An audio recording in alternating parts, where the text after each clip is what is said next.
and gentlemen, welcome back to your favorite podcast. Riffin with Griffin, yeah. Whoa, whoa, yeah, yeah. Riffin Riffin with with Griffin. yeah. Whoa, whoa, Riffin with yeah. Griffin, Welcome back to Riffin with Griffin. We're a day behind. Got a lot going on. Today, World Series, MLB. Is it back? Have they saved it? NBA is in full swing, and is there anything better than the Western Conference? I don't know. And guys, I finally did it. I watched Sinners, and I will give you my full review. Welcome back to Riffin with Griffin,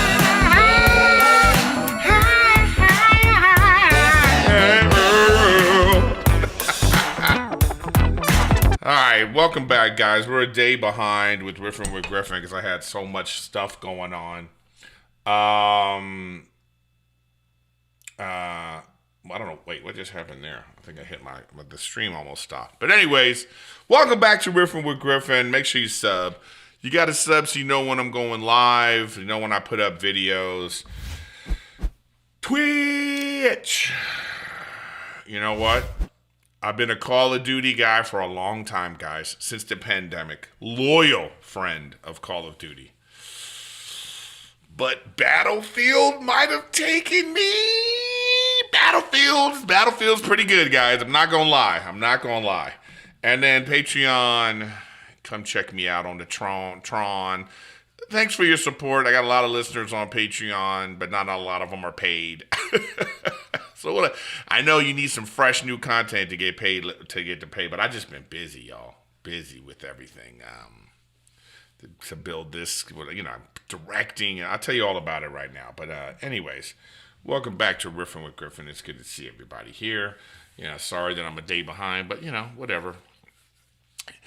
Podcast is still gonna be up and ready to go. So here we are.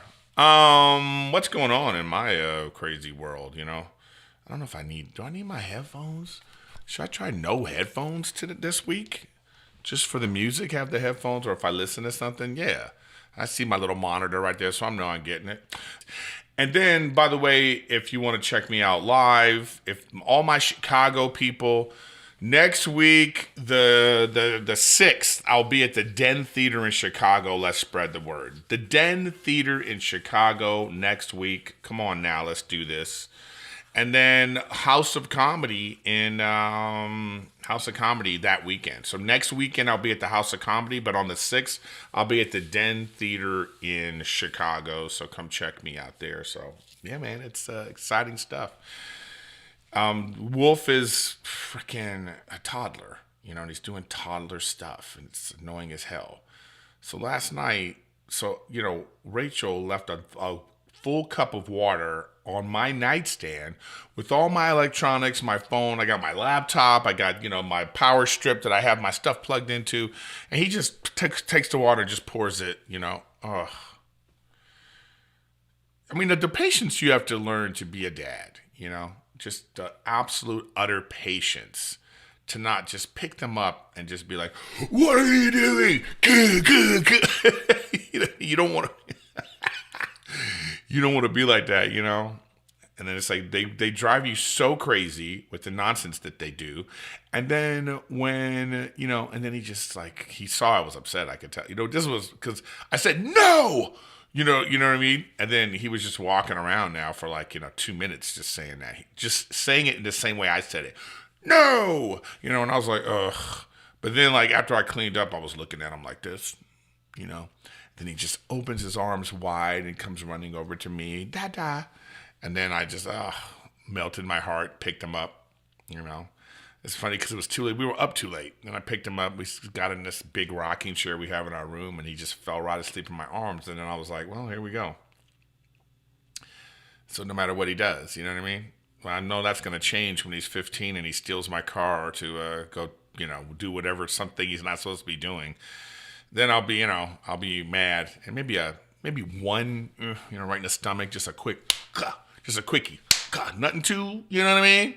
Nothing child services needs to be called about, but just like a maybe an elbow, you know what I mean? Pow pow, little John Wick. Imagine if John Wick is your dad. You know what I mean? Like John Wick's your dad, and you come in, and he's like, "Dad, I wasn't, I'm sorry."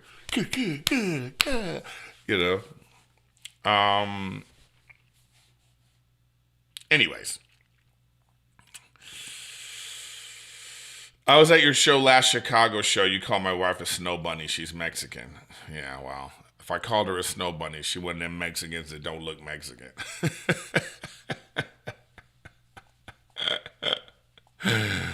Well, come this year, Den Theater. Anyways, let's get to it. So, I'll do the review last, but let's talk about Major League Baseball, man, and the World Series. Yankees, Blue Jays. Not Yankees. Look at me, I don't even know what I'm talking about. Dodgers, Blue Jays. I remember when that guy, Joe Carter, what's his name? Remember when the Blue Jays won? I don't even remember the last time somebody won a World Series like that, but that was like a dream come true. You're up at bat, 2 runners on, you hit this homer, you win the World Series. It was like so dramatic, but I didn't even like baseball then. I don't like baseball now. Like, I'm not a huge fan of baseball, but is it engaged? This seems to be engaging. I don't know how baseball is doing overall, because in the first round of the playoffs, there were empty seats in the stands. And to me, that's not a good sign. That's not a good sign. But, as I did a little research and I looked it up, it seems like baseball is on the uptick, which is good. They've sped the game up. They've changed some of the rules. They're trying to do some fun things to get the younger generation to like baseball again. But, I don't know. I mean, baseball is so different right now in terms of viewership. Let me just give you an example. In 1978 on NBC, this was the highest rated World Series ever. It got 44.3 million viewers. I mean, that was legit when baseball was like the most important sport in the United States. 44 million. Cut to, at one of its lowest points since was in 2023. And when the World Series got 9 million views, which is still a lot. I mean, that's still like a major, I don't think there's that many major television shows on the air right now that get that kind of viewership, But man, cut to they're still trying to see what this one is like, but the ALCS game 1 topped 10 million combined viewers. So they don't know the exact numbers yet, but we'll see. But in this postseason, let's see, for instance, the division series average was 4.3 million, which is the best since 2010. I mean, that's a long time, ALDS game 3, 8 million something. That's the best since in 14 years. So, this seems like a rebound of what's going on, because you're watching, but I think a lot of it has to do with when you want to watch greatness, or you want to watch something that's never been done before. I got to tell you, man, this dude, Shohei Ohtani, we might be seeing the greatest baseball player ever. There's just no doubt. The dude had a playoff game of 10 strikeouts as a pitcher and 3 home runs as a hitter. In this modern era, if that's not the greatest performance ever, what are we talking about? He's so good it's making you want to watch. I mean, I watch a lot of sports debate shows and I see them. Now, here's the thing. This is how I know nobody cares about baseball. It's because of who's talking about it. Like, I used to watch for PTI, Pardon the Interruption. That used to be my go-to show. I love Mike Wilbon and Tony Kornheiser. But they're old dogs, you know. You could tell they're old dogs. So they talk about baseball because they're, you know, over 70 or however old they are. And that's just their sport. That's their childhood sport. So they talk about it. But all the other shows, for the most part, they don't talk about it. I think that, like, the shows on Fox, they make them talk about it because, you know, if the sport is on, it's like they made them talk about that stupid football league, that other football league. Some of the sports shows on Fox, they made them talk about it. Like, okay, you have to do a segment about this. And you could just tell that they were like, I don't care about this. But they did it. But some of the sports shows I watch now, I'm watching them talk about baseball in the same way they talk about football and basketball, which made me go, oh, okay, well, maybe there's something going on. And then you hear the stats, and then you kind of tune in. Then you hear this guy got a $700 million deal over 10 years, $70 million a year. You're like, wow. And then the owner of the Dodgers is trying to buy the Lakers, and you've seen what he's done with the Dodgers. He's turned them into a powerhouse. So now you're wondering, is he going to do the same thing with the Lakers? Makes you interested in the Dodgers, and then, you know. So it's a pretty amazing thing. So then I'm kind of checking in. I want to see what's going on. You know what I mean? So we'll see what's going on. You know what I mean? So Dodgers, Blue Jays is like, you know, the Canada team is in, you know, but that one guy on the Blue Jay, that guy's good. I mean, I think this is going to go 7. I think this is going to go 7. I want the Dodgers to win because I'm from the LA area, but we'll see, man.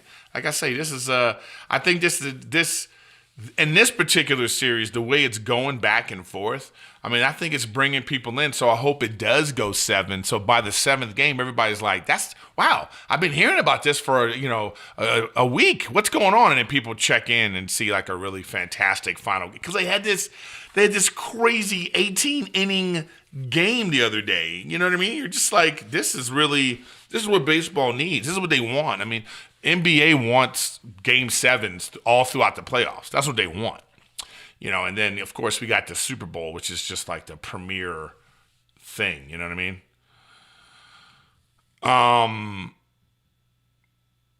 We'll see.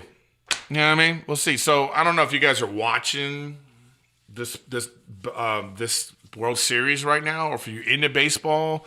I always want to know, like, how did you get into baseball? Because I think a lot of people got into baseball because of their dad or their grandfather or something like that. You know, it's like, hey, you know, my dad used to take me to the games, and it's like, because it's so cheap too, you know, you grab, like, I would take Wolf to a baseball game, you know, you get a hot dog, and you're like, you know, seeing all the stuff happening and but it's like, I don't know if people are like into playing baseball or watching it. I mean, maybe some of you are. The guy said that 18-inning game was 6 hours long. I mean, unbelievable. And then I think that game has affected, it's going to affect the rest of the series, because they literally had to play that same day. It went after midnight. Then they had to, you know, sleep and whatever and come back and play again. And then the pitchers need rest. I mean, it's just like crazy how that, so they need that travel day to go back to wherever. So I don't know. We'll see. Major League Baseball, man. It's I hope it works out, you know, because I think there's been a huge decline in the last 10 years, like a huge decline. You know, they're talking about, you know, some of these games during the regular season. Like I looked this up before I did before I started the podcast, but the regular season is just really terrible. You know, like some of the games, man. You know, their regular season ratings, Fox averaged 2 million viewers, up 9%. You know, FS1 is only getting 322,000 viewers, you know, for a game. I mean, that doesn't seem like a lot, you know, for selling ads and all that stuff. So, but who knows?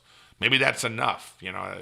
But and it's on so many channels. It's on Fox. It's on FS1. It's on ESPN. It's on TNT. It's on MLB Network. You know, they have the MLB Network itself, the showcase games, 256,000 views. That's 12% of the viewership. So I don't know. It's I mean, I guess they found a way to inject some life into the sport, and it seems like it's working.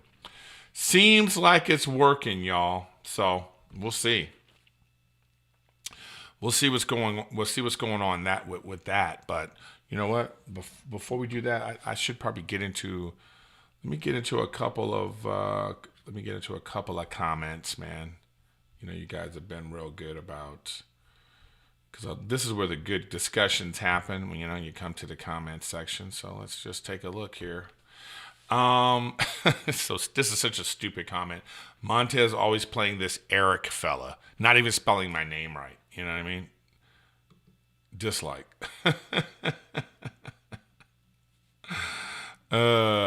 Okay. Let's see. Daniel Cortega. He says the MBS ordered the murder of Saudi critic and Washington Post journalist inside the Saudi consulate in Istanbul in 2018. Hasn't been a decade, and MBS is still the leader. Yeah. I mean, people make mistakes. You know what I mean? I'm not condoning anything, but I just want to point out we killed our own president. You know what I mean?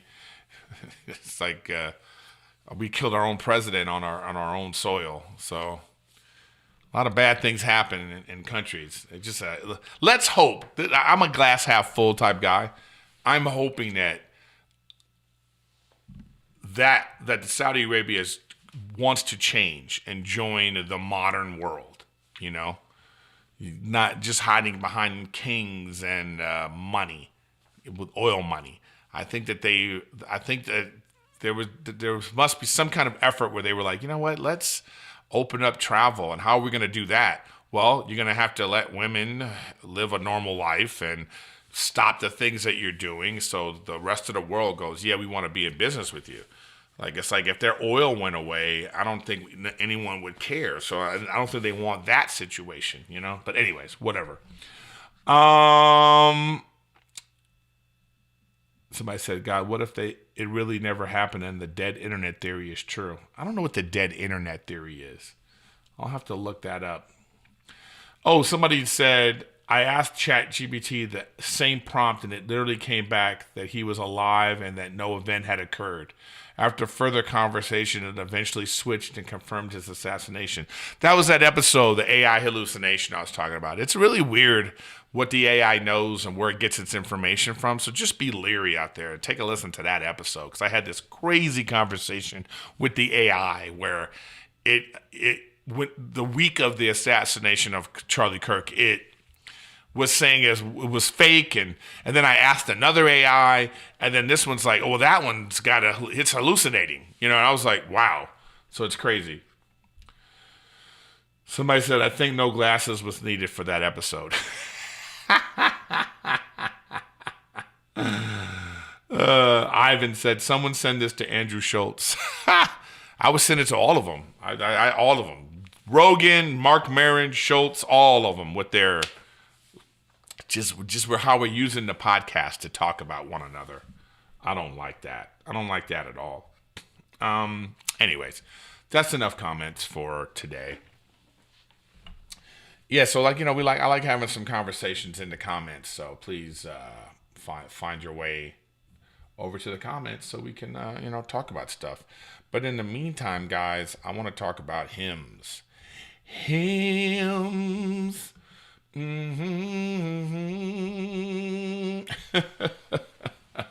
Listen, according to the National Institute of Health, as many as 30 million men in the U.S. experience ED. It's more common than a bad night's sleep. The good news, hymns makes getting access to treatment simple so you can feel like yourself again without the stress or awkwardness. Big moments deserve less stress and more confidence. When ED shows up in the bedroom, hymns helps you keep your cool and focus on what matters the most. Getting it in. Look, Hims offers access to ED treatment options ranging from trusted generics that cost 95% less than the brand names to hard mints if prescribed. To get simple online access and personalized affordable care for ED, and it's not just for ED, guys. ED, hair loss, weight loss, and more. Visit hims.com/Griffin. That's hims.com/Griffin for free online visit. HIMS! HIMS.com/Griffin. Actual price will depend on product and subscription plan. Featured products include compounds, drug products which the FDA does not approve or verify for safety, effectiveness, or quality. Prescription required. See website for details, restrictions, and important safety information. hims.com/Griffin. All right, guys, we got the business out of the way. Let's get into a little bit of NBA. You know what? If you've been listening to the podcast for a couple of years, I was kind of off the NBA for a little while. I just was kind of like, I don't know. And then last year, for some reason, I really got back into it. And part of the reason was like there was this discussion about, someone was saying like the nostalgia of 90s and 2000s NBA is ruining today's NBA. And it is different. It was more aggressive back then, so people can, I don't know. It just was a different game. And so now you have to fall in love with this game. But last year, because I started watching and I really enjoyed the playoffs last year. So I think I'm back. I think I'm fully back and invested in the NBA, man. But this year is one of those years where there used to be a lot of talk about like the Western Conference was so much better than the Eastern Conference. That used to be the talk, And then actually when you looked up the facts, it wasn't necessarily true. There was one year they were saying that, and I looked it up, and it was like the Eastern Conference had more wins than the Western Conference over the way. So I was like, what are we talking about? But it seems as if the better teams this year are hands down in the Western Conference. Like right now, the standings are the Thunder, who are 5-0, returning champs. They look like they're just as good as they were last year. It doesn't seem to be any drop off. And then you got the Spurs with Wemby. I mean, I hope this guy lasts the season. That is my concern. He's so long and so lanky. I hope he has the strength, and I hope his body holds up, that he doesn't get undercut or he falls and breaks his leg because somebody, he's so tall, somebody slams into the side of him, some little, some small forward who's like 6'7", built like, you know what I mean? I just don't want that to happen to him because what we're seeing right now is absolutely incredible. I mean, the guy looks like a 7'5", small forward game, So are we looking at somebody that's going to challenge Jordan and LeBron and Kobe and all these guys? I mean, they look fantastic and they're 4-0. And then the old guys that won't go away, man. The Golden State Warriors with Jimmy Butler. I like Jimmy Butler. He's a funny dude. I'd love to see Jimmy get a ring. I mean, can the Golden State Warriors continue this? I don't know. Again, it's contingent upon health. I mean, every year now Steph Curry gets hurt. Draymond's older, so it's all about his head play now, being a smart player. But we'll see. I mean, and Kuminga, they've worked it out with him. I mean, the Warriors look great. Nuggets are the Nuggets. They're 3-1. They're gonna be right there in the end, guys. And this is the first 4 teams, and then you got these other teams that who knows what's gonna happen 5 to say 12, really 5 to 12, because you got the play-in that goes all the way to 10. So all these teams have a chance, and right now they're kind of figuring themselves out. I mean, the Lakers are 3-2. What's his face? What's his name? Austin Reeves is balling right now, but they're talking about trading him. So you got the Lakers when LeBron comes back. The Lakers need to be good without him because he's 40, so you need him in be great in spots. So if the rest of the Lakers can step up their game and be a championship team, can we see the Lakers in the finals again? Maybe. I'm just going to tell you right now, I can see the Thunder in the finals. I can see the Spurs in the finals, the Warriors, the Nuggets in the finals. Trailblazers right now are 3-2, but I don't see them in the finals, especially after all that controversy. I don't even want to talk about it because who cares? Gambling is what it is. When you have gambling and prostitution or anything like that around making it legal, there's going to be crime. It just is what it is. Lakers can make the finals. The Grizzlies, they're 3-2. Is this the year John Morant's going to finally grow up? But that team is still good. I can see them deep into the playoffs, maybe even the finals. My Clippers, man, the Clippers, if they get their shit together, It's just going to depend. Can James Harden finally show up in the finals? But they're in the 9th spot at 2-2. Like the Jazz are 2-2. I don't see them making the finals. But the Clippers 2-2. The Rockets are 2-2. I think by the end of the year they're going to be in the top 4 or 5. The Timberwolves, they last few years they've been great. Right now they're 2-3. But I know they're going to get it together. The Mavericks, they're 2-3. But I think they'll get it together. So we'll see, man. Even the Pelicans at 0-4, I think, have a chance to make their way back into the play-in because Zion Williams is in shape finally. So that Western Conference is stacked. Now, when I go over to the Eastern Conference, man, all these teams are boo-boo. You know what I mean? In my opinion, they boo-boo. I mean, like right now, the Bulls are 4-0. I don't think they're going to be. I don't know. What is that? Now, I will say this, though. The Sixers, 4-0. If Joel Embiid is contingent upon health, can he stay healthy? We'll see what happens with them. The Bucks. So, I mean, the teams I'm looking at in the East that I think have a legit chance of beating these Western teams, I would say would be the Sixers, the Bucks, the Cavs. Look out for the Pistons. I think they're making a move. And you got the Knicks and then some of these teams on the bottom, like the Magic, I'm surprised they're 1-4. So I think the NBA is working their way back into the mix. Looks good. Just everybody's injured, man. They're getting something injured.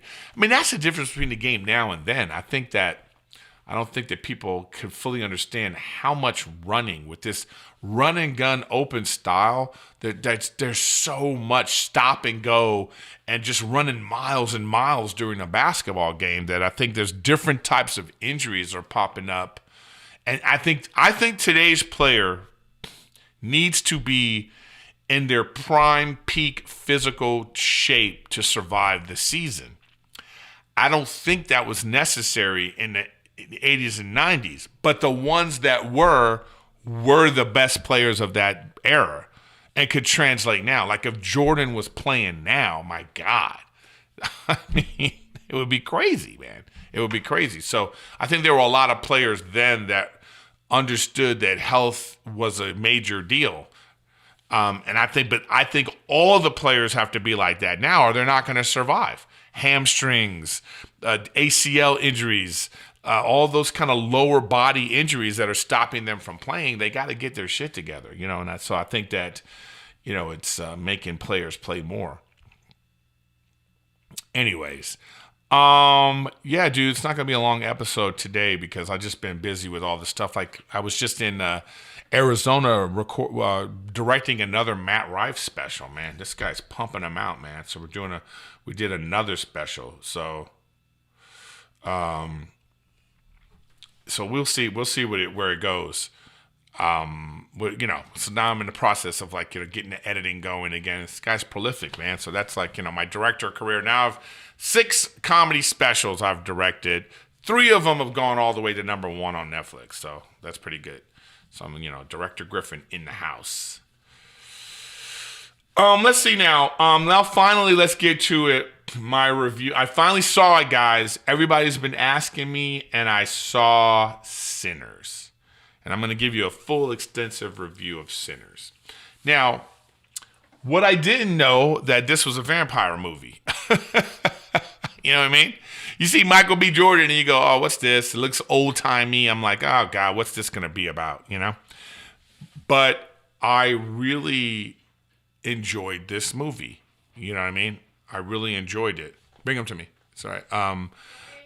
I got to take Wolf because Rachel's got a massage appointment. I said, go have a spa day. Because, when you go out of town, I don't know if you people that travel for work. So I travel for work a lot. And so then I have to, I have to give her a break. You know what I mean? I'm traveling for work. I got to pay for this house and pay for spa days. So I got to take Wolf with me right now. But anyways, let's get back to it. So Sinners was really... So again, it stars... So the premise of the movie is trying to leave their troubled lives behind. Twin brothers return to their hometown to start again, only to discover that even greater evil is waiting for them, Come, baby. We're doing my podcast live, Wolf. Okay, so you have to be a part of this right now. Riffin with Griffin and Son, you know? Yeah, you wanna do some singing? Whoa, whoa, whoa. So anyways, so it turned out to be, so I have a lot of thoughts on Sinners. I thought overall it's a pretty good movie. I thought it was very enjoyable from beginning to end. But I'm a big vampire movie guy. I read a lot of vampire books. I love the genre and I love the movies. So when I realized this is what it was, I was like, oh, this is great. But I mean, this is what I'll say about Sinners. A lot going on. Okay, so anytime you're in this time frame, there's going to be racism involved. If there isn't, it's not real. Because this time in the world and where they are in the South, and they deal with it, and I thought they dealt with it in a good way. So there's a lot going on with this. And then you got Michael B. Jordan, who is like, this guy's great. But but then I was like, why add this element of it where, unless it was based off a book or something, and I don't know, but it was like him playing himself, being a twin, is like an extra added element that it's like, it could be distracting. Because when you see an actor that doesn't have a twin and they're in the movie, your whole thought process is you're like, it becomes about that. You're watching it and you're like, oh, wow, they're doing, like when he was handing himself the cigarette and you're just kind of like, it's just for show, you're like, ooh, look what they did, but then it's, how does it service the story making him a twin? I don't know if it does. But I guess that they did a good job. But what I'm saying is that was an element that I thought could have been distracting. And it was a little bit at first, But he does a great job playing two different characters. I have to give him credit for that. So, so Sinners, it's these two sort of tough guy twins. They go to Chicago and then they do some nefarious stuff. And then they end up coming back home to the South to like open up a juke joint, but some vampires are there. You know what I'm saying? Then it turns into that. So it was almost a Korean movie where you think it's about one thing and then all of a sudden there's vampires, which I like. So I thought all the performances were pretty good. It was a believable world. Haley Steinfeld was in it. She was good. She was doing a good accent. I mean, I just think overall this was a good movie. And it's like they made their own rules about I like in a vampire movie where they take some of the vampire rules that we know and then they flip it or they use it or don't use it. I like when they do that. So this one had all the vampire things. They couldn't be out in the sun. You had to be invited inside. They were allergic to garlic. All that all that stuff I thought was great. And then they had this. They still had like the mysticism of. What happened? You don't like talking about Sinners, baby? They had the mysticism of. The Creole stuff, voodoo and all that. And so I thought the combination of everything made it a really enjoyable movie. So I don't know if you guys watched this movie or whoever watched it, but I thought it was pretty good, What did somebody say? No, actually they thought it was something else before they thought it was vampire. Yeah, but that's what I'm saying. So it was all that Creole voodoo that they had going on in the movie. Then they realized it was vampires, So anyways, it was good. And then like all the little things they revealed in the movie I thought were good. Like, like who was buried at that grave. And then they kind of showed that later. And then of course you had the Ku Klux Klan in the movie and then they got their comeuppance. You know what I mean? So it's like, and then I really liked the end.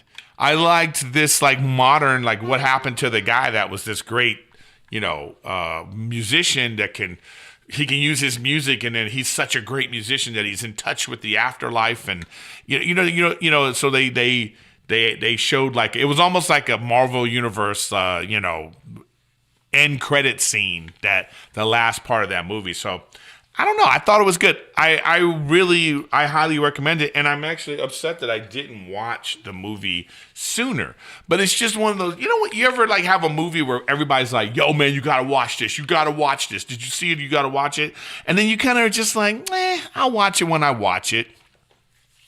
And I've even been on a few planes where I was like, I saw it and I was like, oh, should I watch Sinners now? And I was like, And then, then I actually did start it on a plane. If I think about it, I was like, I started on the plane and I was so mad the plane was landing and I couldn't finish it. So then I rewatched it again when on HBO Max.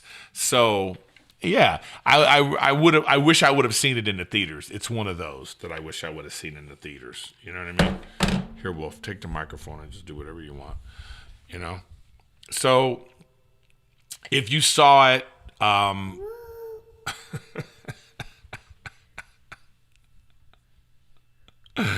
you singing, Wolf? Woo! The wheels on the bus go round and round. The wheels on the bus go all through the town. The daddies on the bus say, I love you. I love. He always hugs me when we do that part. All right, you're done with this. Yeah, so overall, I thought it was a really great movie. I thought it was a great movie. It's a must watch. You should watch it, especially if you're into horror movies. You know, again, it just was it was a lot of movies combined. And I thought that before I wanted to watch it, even not even knowing about just him playing himself, it being in the South, I was like, oh, I know what this is going to be. And then when I found out it was a vampire movie, I was like, it's a vampire movie? That didn't immediately make me go, ooh, I got to watch this. Then I was like, oh, and you're going to add that? So I was like, this is going to be something. And it lived up to the hype. It lived up to the expectations. You know what I mean? So, yeah. Right, Wolf? Do you want to talk about Miss Rachel or anything? What do you want the crowd to know about, huh? You get to talk into this microphone right here, though, Wolf. Go ahead. Riffin with Griffin and Son. Look at this kid, huh? Look how big he is. Wolf, look up there at the camera up there. Ooh, ooh, ooh, ooh. Okay, all right. Well, you know what? Did you poop again? Oh, my God. I have a poop diaper I have to change now. Very good of Rachel to leave him with me, walk out the door with a poop diaper. Okay, what's wrong? What's wrong? What are you trying to do? Okay, you trying to get my phone? All right, thank you. He likes to get the phone and then give it to me, which I don't understand. I have it someplace, and he gets it, and he goes, hey, your phone. I'm like, okay, thank you so much. All right, don't mess with this. All right, he's like, his patience is at an end. So anyways, guys, like I said, MLB, we'll see where it's going. I hope the Dodgers win the World Series. I'm looking forward to seeing that. And I hope my Clippers end up in, what are you doing? Ooh. I hope the Clippers get it together and I hope they get into the playoffs this year and make some noise. And, the Lakers, too. You know what? If you hate LeBron James or love him, I'd like to see LeBron James go out fighting for a championship. I think that'll be great. Let's hope the Warriors and Lakers play each other in the playoffs. I'd love to see that. And then, check out Sinners, guys. Check out Sinners. I thought it was a great movie. I give it a full 10 woo-woos. Woo, woo, woo, woo, woo, woo, woo. And we got a little wolf woo. All right, guys, I will see you next week. And next week I will be talking about what's going on set. And that, I'll give you posted on what's happening with me. Hopefully I get a deadline article. I don't think I will because they're already starting. I think they're starting on Monday, and then I come in on Tuesday. But we'll see. You never know. But I'm excited about it. I'm in the new movie Behemoth, written by Tony Gilroy, directed by Tony Gilroy. If you don't know who that is, he wrote and directed Michael Clayton, got an Oscar nomination for that movie, and he was the showrunner of Andor. You know what I mean? He wrote and directed Rogue One. You know what I mean? So I think yeah. So anyways, he's deep into Star Wars, and he's a great writer director. What are you doing? Ooh. He's going crazy. I got to get off, man. I got to get off because Wolf is on one, right, Wolf? Fist bump. Boom. Fist bump. Come on. Yeah. All right, guys. I will see you. And all you audio listeners, thanks for listening as always. And checking us out on YouTube so you can see Wolf. And I'll see you guys soon. All right, our audio is gone. YouTubers. Remember, I'm going to be in Chicago Den Theater this weekend. Next weekend. 6th. And then Minnesota House of Comedy on the weekend. So make sure you guys come check me out. Make sure you sub. I'll be on Twitch a little later when Rachel gets back. And check me out on the Tron. Be a Patreon subscriber. You guys have been absolutely fabulous. Thanks for watching the show. And I will see you next week. Bye.